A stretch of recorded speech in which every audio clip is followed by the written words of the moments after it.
Ce n'était pas le cri qui les hantait, mais le silence qui suivait. Dans une banlieue tranquille de Maple Ridge, à seulement 30 km de Charlotte, en Caroline du Nord, Ellie James, 8 ans, a disparu sans laisser de traces en rentrant de ses cours de piano. Pas de traces de pneus, pas d'effraction, pas de rançon. Un instant, elle faisait un signe d'adieu à son professeur dans l'allée, 10 minutes plus tard, elle avait disparu.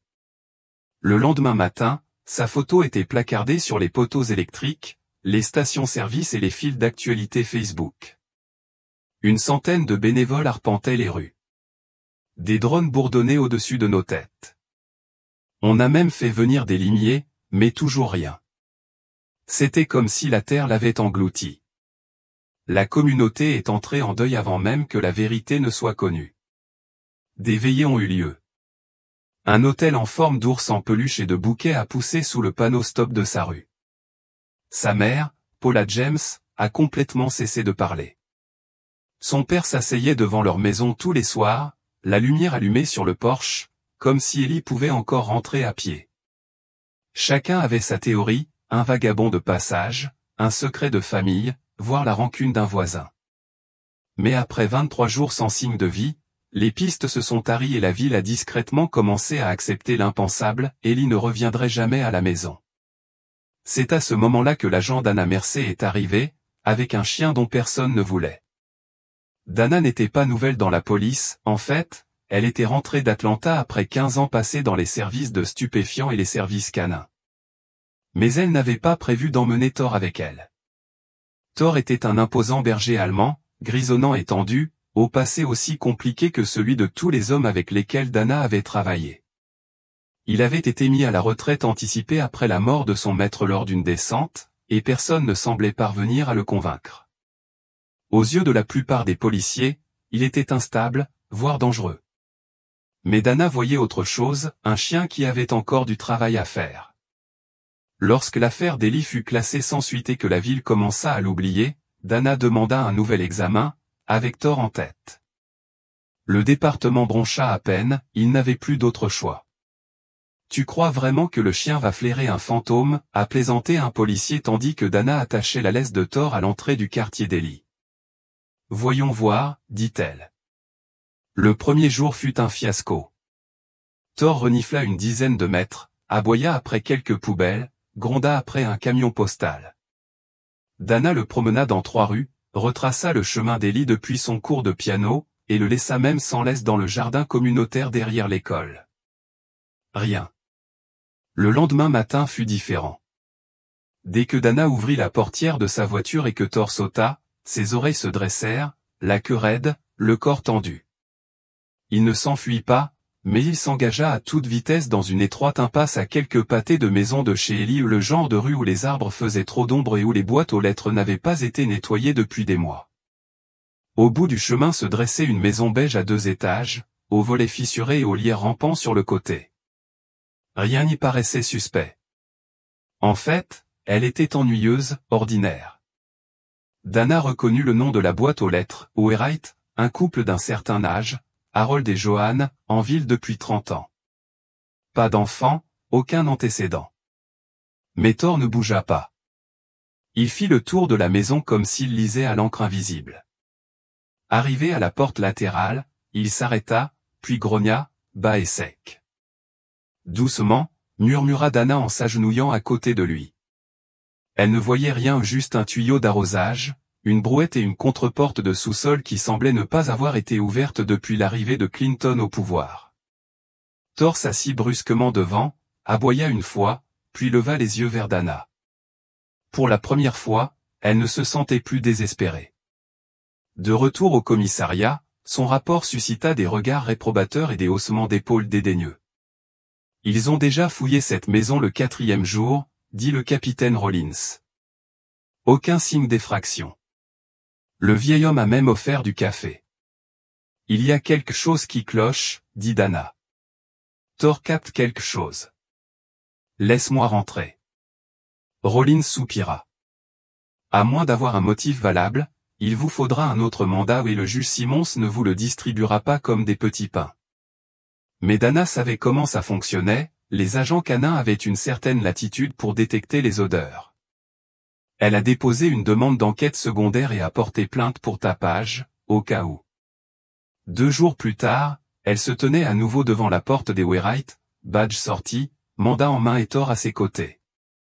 Si vous êtes arrivé jusqu'ici, vous savez déjà que cette histoire ne parle pas seulement d'une fille ou d'un chien, elle parle d'instinct, de persévérance et de ce moment où quelqu'un refuse d'abandonner alors que tout le monde a déjà abandonné. Abonnez-vous à Heroes for Animal pour suivre des histoires vraies comme celle-ci, où le courage vient à 4 pattes. Joan Wainwright ouvrit la porte avec un sourire qui n'atteignit pas ses yeux. De retour, dit-elle en inclinant la tête. Nous avons déjà parlé aux autres policiers. Oui, madame, répondit Dana. Je suivais juste quelques signaux olfactifs. Ça ne prendra pas longtemps. Joan hésita, puis les laissa entrer. Thor se déplaçait comme s'il était en mission, il traversa le couloir, passa devant la salle à manger poussiéreuse, entra dans la cuisine, puis descendit l'escalier. Le sous-sol sentait la naphtaline et la sueur de pain. Des étagères remplies de pots de peinture, des boîtes de guirlandes de Noël et une machine à laver qui n'avait pas fonctionné depuis des semaines encombraient l'espace. Dana jeta un coup d'œil autour d'elle, rien d'étrange jusqu'à ce que Thor s'arrête devant le mur du fond. Il n'aboya ni ne grogna, il fixait simplement la pièce, les oreilles dressées, la queue immobile. Dana s'approcha. Le mur était en plaques de plâtre bleu pâle, mais il y avait de fines fissures près du coin presque comme un joint et la peinture semblait trop fraîche. Elle posa la main dessus. Il faisait chaud. Trop chaud pour un sous-sol. Madame, appela-t-elle en se tournant vers Joan. Qu'y a-t-il derrière ce mur? Joan cligna des yeux. Un débarras. Mon mari l'a construit il y a des années, rien que du vieux bric-à-brac. Dana la regarda dans les yeux. Ça te dérange si je... Oui, oui, coupa Joan, soudain plus sèche. Vous avez eu votre chance, officier. Maintenant, si vous le permettez. Dana se tourna vers Thor. Il n'avait pas bougé d'un pouce. Madame, dit-elle fermement en s'avançant, il faut ouvrir ce mur. La main de Joan tremblait. Dana lut la vérité dans son regard, elle ne savait pas seulement ce qui se cachait derrière ce mur, elle avait contribué à le mettre là. Thor resta figé au pied du mur, les oreilles dressées, la poitrine tendue, la queue raide, pas un aboiement, pas un grognement. Il se tenait sur le qui-vive, conscient. Dana le sentit dans sa colonne vertébrale, à la façon dont son corps réagissait. Il ne devinait pas, il en était absolument certain. Bouge, répéta Dana d'un ton implacable. Joan ne bougea pas. Elle se contenta de fixer le vide, les lèvres crispées. Thor fit un pas en avant et laissa échapper un aboiement aigu qui fit sursauter Joan. C'en était assez. Joan recula. Dana a envoyé le code radio 63, possible structure dissimulée, elle a demandé du renfort et un kit d'effraction. Quelques minutes plus tard, une petite équipe d'agents est arrivée avec des outils et des lampes. Dana a sécurisé Joan à l'étage avec une agente, tandis que Thor restait cloué sur place en bas. Un policier frappa violemment le mur avec une masse.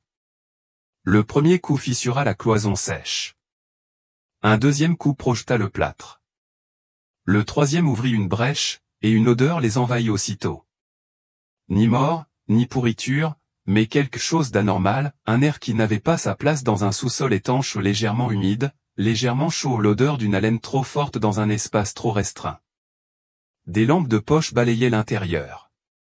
Au-delà des cloisons sèches brisées se trouvait un vide sanitaire d'1 mètre de long, menant à un panneau de contreplaqué grossièrement vissé, comme si quelqu'un cachait un secret. Dana entra la première, son arme au fourreau, une lampe à la main.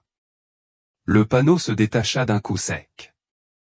Derrière, une minuscule pièce cachée, de la taille d'un dressing, se trouvait. Une lanterne à pile, suspendue à un clou, projetait une faible lueur. Un matelas taché et froissé gisait par terre. Le sac à dos rose d'un enfant était appuyé contre le mur.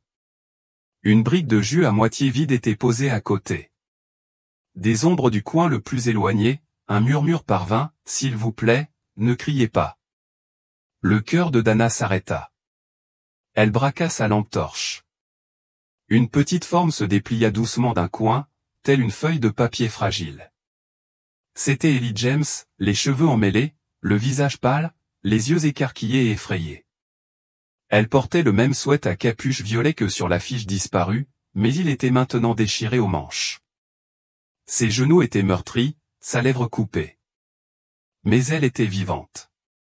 Ellie, demanda Dana en rampant dans l'espace. Ma chérie, c'est toi. La fille ne répondit pas tout de suite. Elle se recroquevilla contre le mur. Thor aboya une fois derrière la brèche, sec mais sans agressivité. Les yeux d'Ellie s'écarquillèrent, puis s'adoucirent. Elle jeta un coup d'œil autour de Dana et murmura, le chien. Dana se retourna. Thor, tu le connais? Ellie hocha légèrement la tête. Il était dehors. Je l'ai entendu aboyer hier. Je me suis dit que peut-être, c'était sans danger. Dana déglutit difficilement. Tu es en sécurité maintenant. On te sort de là, d'accord? Tu vas bien. Mais Ellie ne bougea pas. Elle secoua lentement la tête.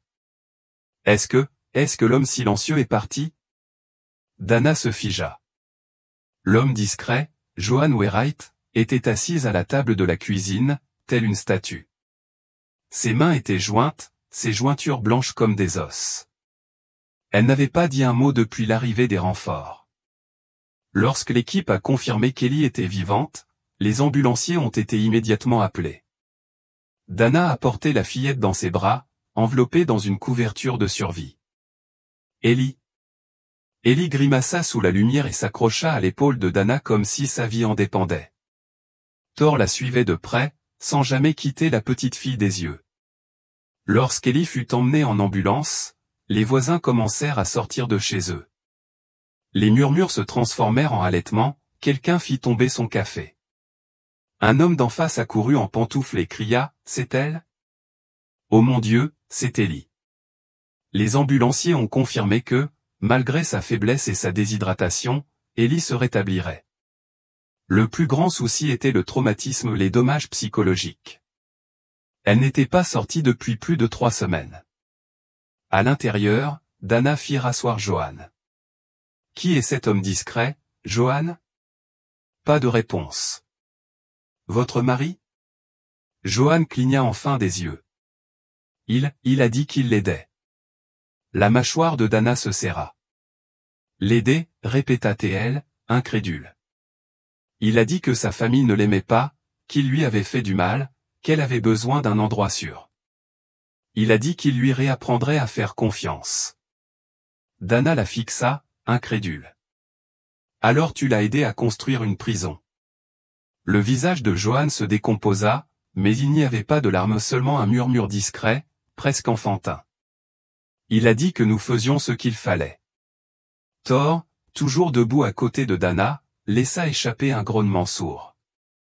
Harold Wainwright n'était pas chez lui lors de la découverte. Il aurait quitté son domicile le matin même pour aller chercher des médicaments et n'était pas revenu. Un avis de recherche a été émis. Au coucher du soleil, son véhicule ou une berline bleue rouillée a été retrouvé abandonné près d'un sentier de randonnée à 16 km de la ville. Ils ont retrouvé Harold 2 jours plus tard, caché dans une vieille cabane de chasse avec de la corde, des provisions et une chaussette d'Ellie dans son sac à dos. Il a été arrêté sans incident. S'en est suivi une véritable tempête médiatique. Les camions de reportage étaient alignés dans la rue, tous les médias nationaux voulaient le scoop sur « la fille derrière le mur ». Mais le véritable mérite n'est pas allé à la technologie, aux informations ou aux appels anonymes, il est allé à Thor, le chien qui ne voulait pas lâcher prise. Thor est devenu un héros local du jour au lendemain. Des enfants l'ont dessiné à la craie sur le trottoir.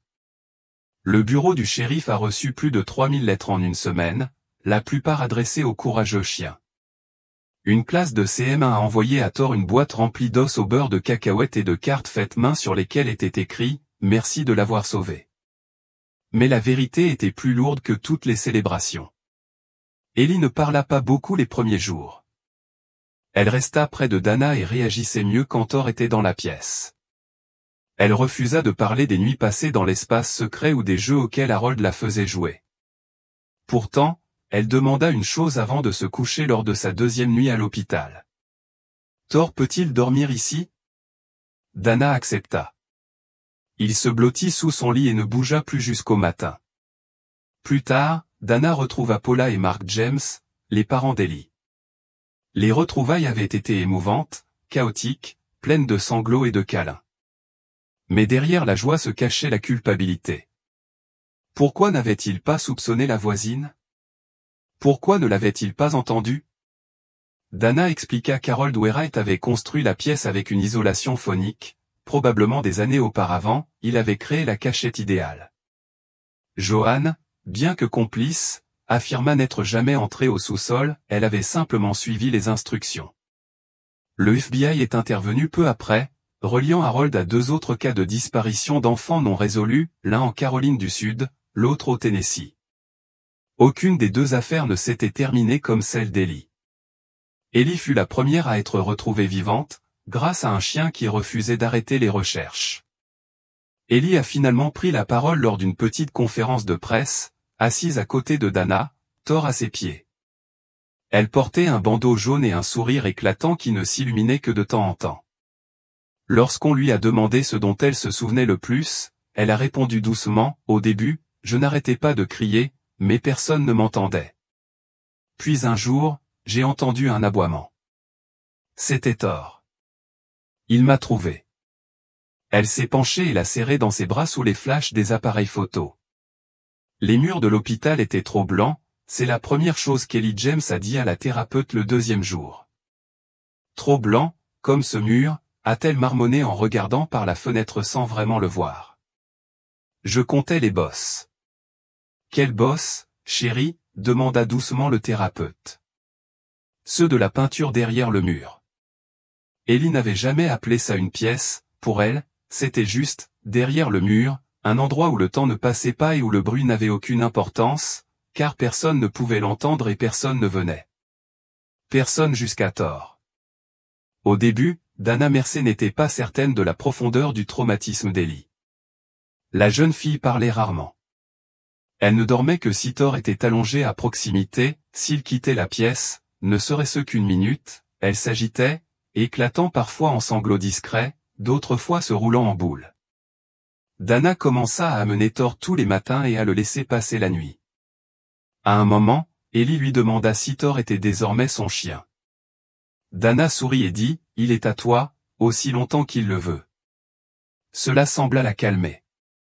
Parfois, Ellie s'asseyait simplement à côté de lui, caressant sa fourrure en silence. Quand elle parlait enfin, ce n'était que bribes, des fragments de souvenirs, des noms sans contexte, un jeu de maison où l'homme à la voix douce lui disait quoi dire, quoi manger, quand dormir. Est-ce que cette femme t'a fait du mal aussi? Demanda un jour Dana. Non, répondit rapidement Ellie. Elle ne m'a jamais regardé. Pendant ce temps, Harold Wainwright était en détention, accusé d'enlèvement, de séquestration illégale et de mise en danger du bien-être d'un enfant. Il faisait l'objet d'une enquête fédérale concernant de nouvelles accusations potentielles dans deux autres affaires de disparition d'enfants dans le Sud-Est. Son épouse, Joanne, était détenue pour suspicion de complot et d'obstruction, bien qu'elle ait continué à clamer son ignorance. En fouillant le sous-sol de Wainwright, les enquêteurs firent une découverte terrifiante. Derrière le mur où Ellie était cachée se trouvait un second panneau scellé, que même Dana n'avait pas remarqué.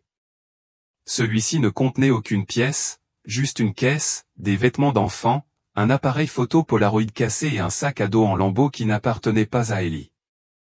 Des tests ADN confirmèrent plus tard que ces objets appartenaient à Amanda Grigg, une fillette de 11 ans disparue à Columbia, en Caroline du Sud, en 1998. Amanda n'avait jamais été retrouvée. L'effervescence médiatique s'intensifia du jour au lendemain. Ce qui avait été un sauvetage miraculeux se transformait en quelque chose de plus sombre, un prédateur caché à la vue de tous depuis des décennies. Dana n'était pas profileuse, mais quelque chose chez Harold Wainwright lui donnait la chair de poule, sa voix douce, ses chemises soigneusement repassées, sa façon d'offrir du thé sucré lors des premières recherches, comme s'il faisait partie de la surveillance de quartier. Il avait créé un monde derrière des murs, un monde que personne ne remettait en question, car personne ne le voulait. Le FBI a fait appel à un psychologue judiciaire. Il a dit à Dana quelque chose qu'elle n'oublierait jamais, les types comme lui ne s'arrêtent pas comme ça, ils s'enveniment. Si Thor n'avait pas retrouvé Ellie à ce moment-là, nous serions en train de la récupérer plutôt que de la sauver.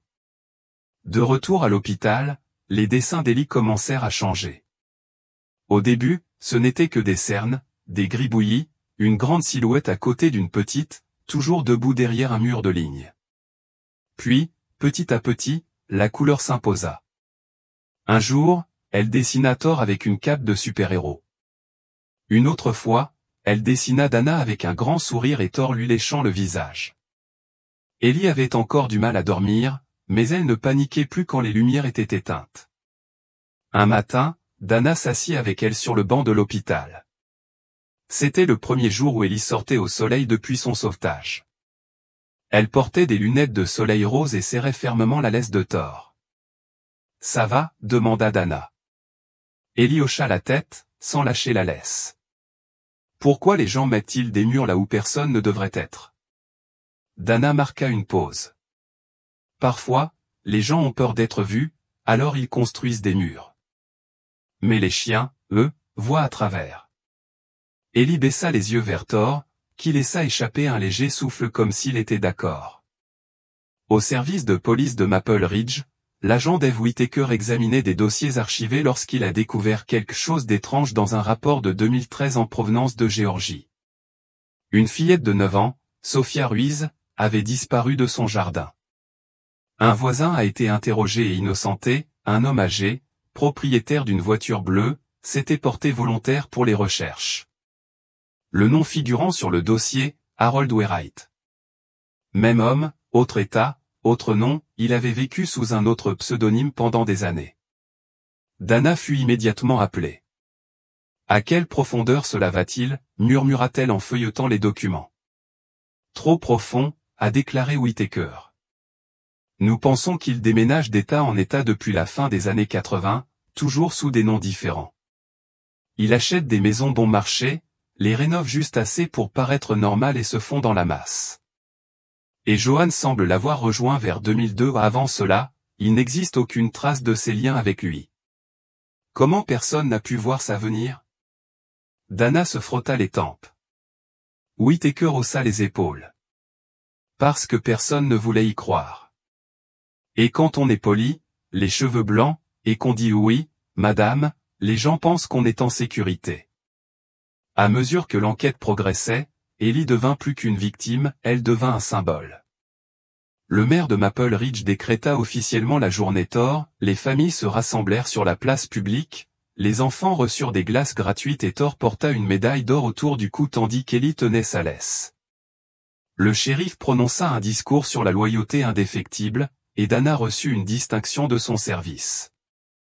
Mais pour Dana, rien de tout cela n'avait plus d'importance que ce qu'Ellie avait dit ensuite dans la voiture. Avant, je pensais être coincé derrière un mur pour toujours, murmura-t-elle en regardant par la fenêtre. Mais Thor n'a pas vu de mur, il m'a vu. Cette nuit-là, Dana était assise sur les marches de son Porsche, sirotant un verre de thé glacé tandis que Thor était allongé à côté d'elle. Elle lui gratta les oreilles et contempla les étoiles. « Je sais qu'il t'appelle un héros, dit-elle doucement, mais je pense que ce que tu es vraiment, c'est quelqu'un qui écoute. » Thor ne réagit pas beaucoup, il se contenta de remuer une oreille et de grogner légèrement. Mais Dana savait qu'il comprenait. Dans les semaines qui suivirent, Ellie emménagea temporairement chez sa tante à Asheville, pendant que ses parents suivaient une thérapie post-traumatique et reconstruisaient leur maison, littéralement et émotionnellement. Ellie gardait la photo de Thor à côté de son lit. Dana lui envoyait des notes vocales de Thor aboyant ou soufflant dans le micro chaque fois qu'elle passait une nuit difficile. Un soir, Dana reçut un dessin par la poste. C'était une maison sans mur, avec juste Thor debout au milieu et Ellie souriant au soleil. Tout était censé être terminé après le sauvetage d'Ellie, après l'arrestation d'Harold et Johan Wainwright, après la chute du mur. Maple Ridge recommença à respirer. Les lumières du porche revinrent à la normale. Les réunions de surveillance de quartier cessèrent d'être emplies de peur. Les cases de reportage démarrèrent. Les gens s'accrochaient à l'espoir que le cauchemar était terminé. Mais Dana Mercer savait que certaines affaires ne se terminent pas, elles évoluent. Les cartons ont commencé à arriver 2 semaines après qu'Ellie ait emménagé chez sa tante, chacun oblitérant une adresse différente, Greensboro, puis Charleston, puis Ocala. À l'intérieur, des objets qui n'avaient aucun sens ensemble: une moufle d'enfant, une vieille carte de Saint-Valentin, une chaussure des années 90 étaient rangées dans des chemises en papier craft ou des pochettes cartonnées, l'expéditeur étant anonyme. Au début, Dana a cru à une farce tordue, à un individu bizarre essayant d'attirer l'attention des médias.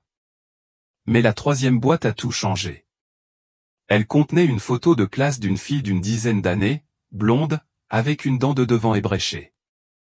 Au dos, écrit au crayon, Nina, 2004, Andersonville. Ce nom a déclenché une réaction. Dana a consulté la base de données du FBI et a lancé une recherche. C'était bien ça, Nina Forsyth, 10 ans, disparue depuis mars 2004.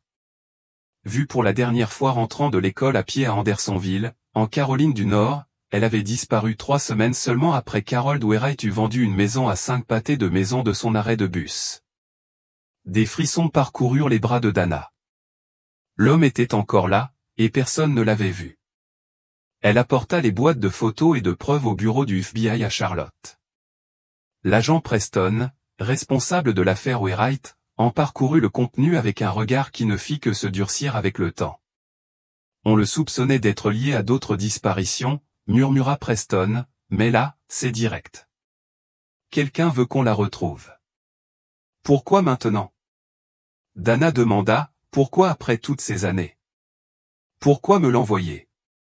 Preston répondit, c'est toi qui as trouvé Ellie, ou plus précisément, c'est Thor qui l'a fait, à Maple Ridge. Dana resta assise dans sa voiture de patrouille plus longtemps que d'habitude après son service. Thor était sur la banquette arrière, affalé sur le banc comme s'il en était le maître. Il se reposait, mais ne dormait pas. De temps à autre, ses oreilles s'agitaient toujours en alerte, toujours à l'écoute. Tu crois qu'elle est encore là? Lui demanda doucement Dana. Ou est-ce un fil d'Ariane qui mène à un autre mur? Thor la regarda à travers la grille métallique. Il n'avait pas besoin de répondre. La maison des Wainwright faisait toujours l'objet d'une enquête, entourée de rubans jaunes et surveillée. Mais grâce à de nouveaux mandats fédéraux, Dana fut autorisée à y pénétrer à nouveau avec l'agent Preston et 2 techniciens médico-légaux. Cette fois, ils ne cherchaient pas Ellie, mais Nina. Le sous-sol était tel que Dana s'en souvenait, moisi, repeint, presque trop propre pour un homme qui avait retenu un enfant prisonnier. Mais maintenant qu'elle savait où chercher, quelque chose clochait. La peinture du mur où Thor s'était assis était encore fraîche, mais le reste des murs du sous-sol était différent, plus vieux, légèrement irrégulier. Vérifiez le coin ouest, a dit Dana au technicien. Ils ont scanné le mur avec un appareil d'imagerie thermique. Au début, rien n'apparaissait. Mais en zoomant, ils ont vu un léger contour, une anomalie de température. Preston recula. Ce n'est pas un mur à ossature bois. C'est creux. Dana n'hésita pas, elle l'ouvrit. Ils utilisèrent des pieds de biche. Le mur se fissura vers l'intérieur avec un léger grincement, le plâtre s'effrita derrière. Une cavité pas plus grande qu'un petit placard apparut. À l'intérieur se trouvaient des boîtes en plastique scellées avec du ruban adhésif. À l'intérieur, des photos ou des dizaines d'enfants. Les images n'étaient pas violentes, juste des photos de classe, des instantanés spontanés d'enfants jouant dans les jardins ou grimpant sur des structures de jeu. Mais toutes les photos avaient un point commun, la même écriture au dos au nom, date, ville. C'était un catalogue, pire encore une vitrine à trophées. Certains enfants avaient été portés disparus, d'autres, effroyablement, n'avaient même jamais été signalés. Parmi elles, Dana trouva une 2e photo de Nina Forsyth, la même dent ébréchée, une tenue différente, la date. Lire le 6 mars 2004, premier matin ici dans cette maison. Mon Dieu, murmura Preston. Il documenta tout. L'un des techniciens légistes brandit une autre photo, celle d'un garçon d'environ 6 ans, assis sur ce qui ressemblait à un sous-sol, un camion miniature à la main. L'inscription au dos disait: Daniel est resté 3 jours, il est parti trop tôt. L'estomac de Dana se noie. Il faut démolir cette maison jusqu'aux os, dit-elle. Il y a autre chose ici, je le sens. Et Thor, debout au pied du mur fraîchement ouvert, fit quelque chose qu'il n'avait pas fait depuis des jours. Il aboya. Le lendemain matin, la nouvelle tombait, la maison des Wainwright était désormais considérée comme une scène de crime active dans le cadre d'une enquête pour enlèvement en série. L'expression « enceinte suspectée d'être un prédateur d'enfants » commença à faire le buzz sur Internet. Des parents du Sud-Est appelèrent les services de police locaux pour demander si leurs enfants disparus figuraient sur les photos. La réaction fut immédiate: pourquoi cette maison n'avait-elle pas été fouillée plus minutieusement la première fois? À combien d'enfants cet homme avait-il fait du mal, et comment Harold Wainwright était-il resté invisible si longtemps? Dana n'a pas fermé l'œil cette nuit-là. Elle est restée éveillée à examiner chaque photo, chaque note. Certains enfants n'avaient jamais été recherchés, on les avait pris pour des fugueurs. D'autres avaient dépassé l'âge légal, leur dossier prenant la poussière dans des classeurs à dossiers non classés. Elle sortit la seule photo qu'elle ne pouvait détacher de ses yeux, Nona son petit sourire, ses épaules légèrement affaissées, comme si elle ne se sentait jamais vraiment en sécurité. Thor s'assit à côté d'elle, la tête posée sur ses genoux, tandis qu'elle traçait le nom de Nona du doigt. « Tu as trouvé Ellie » murmura Dana. « Tu peux aussi trouver Nona. » Thor ne bougea pas, mais le lendemain matin, il recommença à tirer. La piste n'était pas évidente, mais Thor revenait sans cesse vers un vieil abri de jardin à l'arrière de la propriété des Wainwright. L'abri avait été jugé inutile lors des premières recherches, rempli d'outils de jardinage et d'un grill rouillé. Mais cette fois, Dana regarda de plus près. Le plancher près du coin arrière semblait abîmé au trop propre et l'odeur, ce n'était pas de la pourriture, c'était humide, légèrement moisi, comme si la terre avait été remuée sans jamais être retombée. Ils soulevèrent le plancher et découvrirent, en dessous, une trappe métallique. Dana en eut le souffle coupé. Elle regarda Thor, il le fixa en retour, inébranlable. « Appelle l'équipe, dit-elle. » Le vide sanitaire sous le hangar menait à un étroit tunnel renforcé de contreplaqué, bordé de lampes à piles éteintes depuis longtemps. Quelqu'un l'avait construit exprès, peut-être pour se cacher, peut-être pour s'échapper. À mi-chemin, ils trouvèrent une petite pièce. Presque vide, à l'exception d'une couverture posée au sol et, dans un coin, 3 mots gravés sur le mur avec un objet pointu. Nona était ici. La pièce était vieille, abandonnée depuis longtemps, mais le message était récent.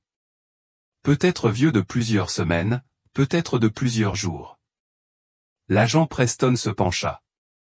Si elle a laissé ça, elle est peut-être encore en vie. Dana resta figée, les yeux fixés sur le nom inscrit sur le mur.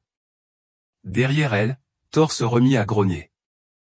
Au début, personne ne voulait y croire à un message manuscrit gravé sur du contreplaqué. Nona était là, était un indice trop fragile, trop mince pour porter le poids de l'espoir. Mais pour Dana Mercer et l'agent Preston, c'était une étincelle dans l'obscurité. Quelqu'un était entré dans ce tunnel récemment et, plus important encore, quelqu'un avait voulu être retrouvé.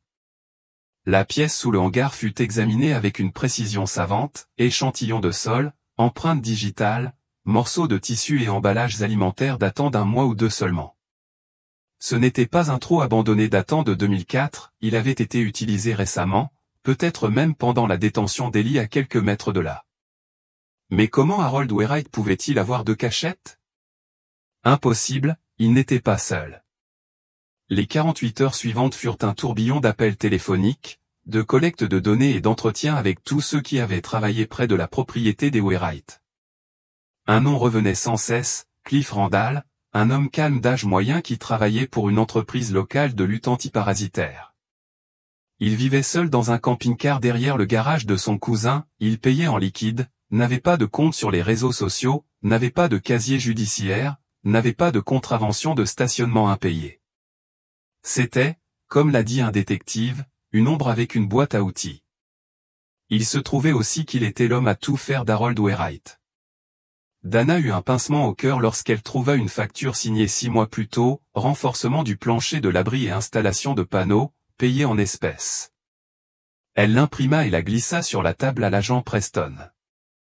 Retrouver Cliff n'était pas difficile, il ne courait pas, pensant que personne ne le regardait. Quand Dana et Preston s'arrêtèrent derrière le garage miteux, Cliff était assis sur une chaise longue, buvant un soda, regardant le soleil disparaître derrière une pile de voitures à la casse. Il leva les yeux nonchalamment lorsque Dana sortit. « Puis-je vous aider en quelque chose ?» demanda-t-il. « Oui », dit Dana en montrant son badge. « Tu connais Harold Wainwright ? Il a fait des travaux chez lui il y a quelques mois.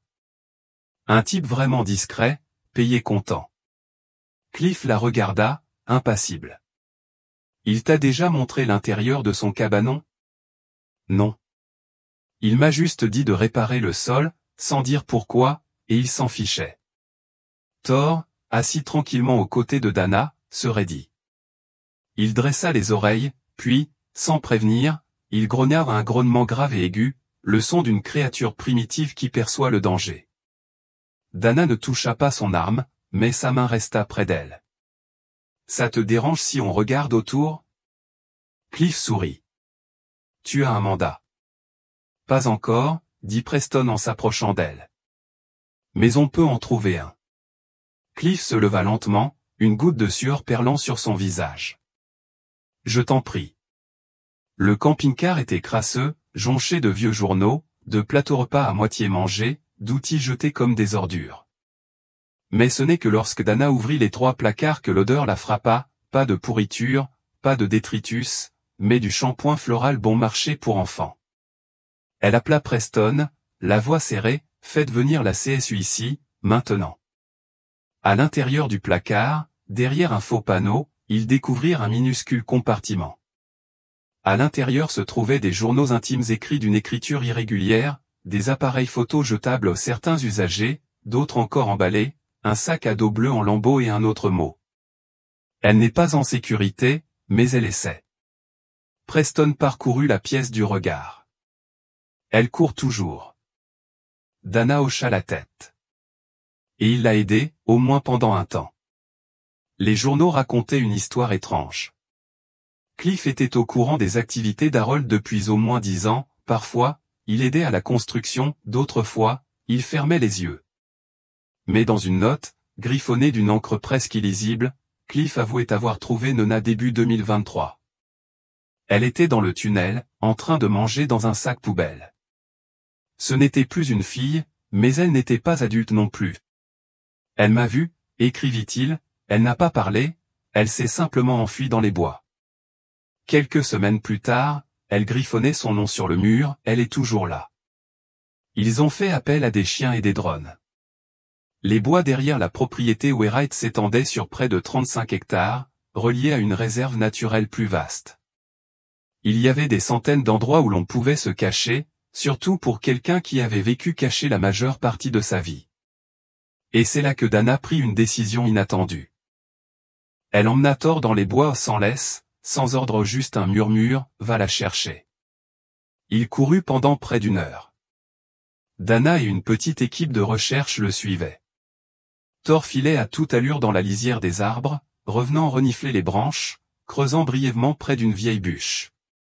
Puis il s'arrêta non pas devant un corps, ni devant un abri, mais devant une traînée de cordes à linge tendue entre 2 arbres, à peine visibles à moins de les chercher. Sur la corde, de petits vêtements, un drap de fortuné, épinglé à l'écorce de l'arbre le plus proche, une note. « Je ne te fais pas confiance, mais je fais confiance aux chiens. » Preston le lut à voix haute et regarda Dana. Elle regarde. Dana hocha la tête. Et elle a peur. Ils ont installé des caméras de surveillance et déposé des provisions dans des bacs transparents, nourriture, eau, trousse médicale, carnet avec stylo. Chaque matin, les bacs étaient vidés. Chaque matin, une nouvelle note apparaissait. Certaines étaient énigmatiques. Je ne sors que la nuit. Les gens souffrent. Les chiens protègent. Harold est-il mort? D'autres étaient déchirants. J'entends encore sa voix quand je ferme les yeux. Je veux redevenir réel. Dana a répondu d'une écriture douce et a laissé des lettres dans les poubelles. Tu es authentique. Tu es courageux. Nous ne sommes pas là pour te faire du mal. Tu manques à tort. Une note est revenue avec un petit dessin, une fille recroquevillée à côté d'un chien. Le déclic est arrivé le 9e jour. Une des caméras de surveillance a capté un mouvement vers 4h12. Une fille mince, blonde, portant une veste beaucoup trop grande pour elle s'est accroupie près d'une poubelle, a lu la lettre à l'intérieur et, juste avant de se détourner, a regardé droit dans la caméra. Son regard était hanté, mais plein de vie. Preston a appelé. Nous l'avons trouvé. Ils n'ont pas fait irruption, pas d'hélicoptère, pas de cris, juste Dana assise à la limite des arbres un matin, lisant tranquillement une lettre à haute voix. On m'a dit que tu étais parti trop tôt, dit Dana, mais je n'y crois pas. Je pense que tu es parti pile à l'heure. Je pense que tu t'es battu tous les jours, et je pense que tu es prêt maintenant. Puis elle siffla une fois. Thor, assis silencieusement à côté d'elle, se redressa. Une silhouette surgit des arbres. Nona, murmura Dana. Mince, pâle, mais debout. Et dans le calme de ce matin-là, elle murmura un mot, Thor. Il trottina vers elle. Elle tomba à genoux et l'entoura de ses bras.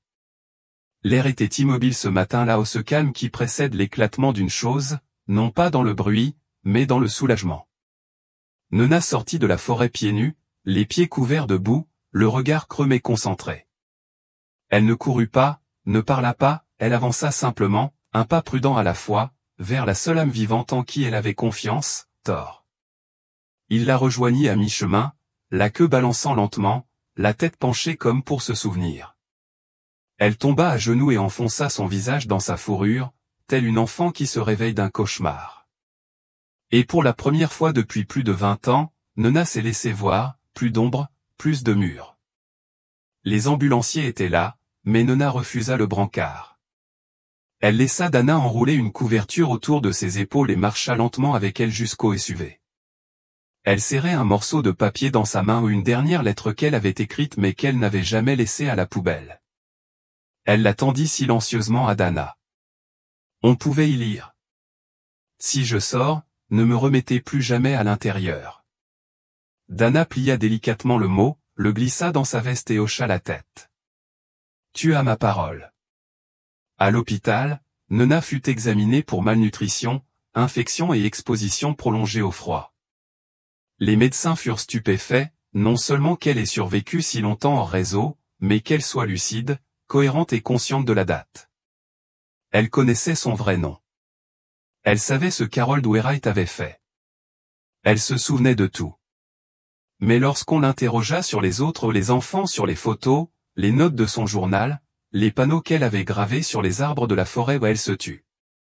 Non pas par peur, mais par protection. Je n'étais pas la seule, a-t-elle dit à Dana en privé, mais je suis peut-être la seule qui reste.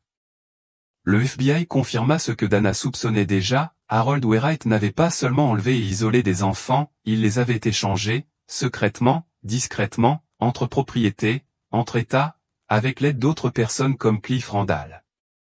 Nona avait échappé à l'un de ces transferts. Mais plutôt que de courir à la police, elle s'était réfugiée dans les bois, confiante que le système ne la croirait pas car autrefois, il y a longtemps, il ne l'avait pas fait. J'ai frappé à une porte une fois, murmura-t-elle à Dana. J'ai essayé de dire à une femme que j'étais en danger. Elle m'a dit de ne plus l'importuner. J'avais 11 ans. Cet instant a brisé sa foi en l'humanité. Il a fallu un chien pour la reconstruire. Thor resta à son chevet 3 nuits d'affilée. Lorsqu'il n'était pas à l'hôpital, il arpentait la porte d'entrée de la maison de Dana comme si quelque chose n'était pas terminé. En vérité, il avait accompli l'impossible à 2 reprises, d'abord avec Ellie, maintenant avec Nona.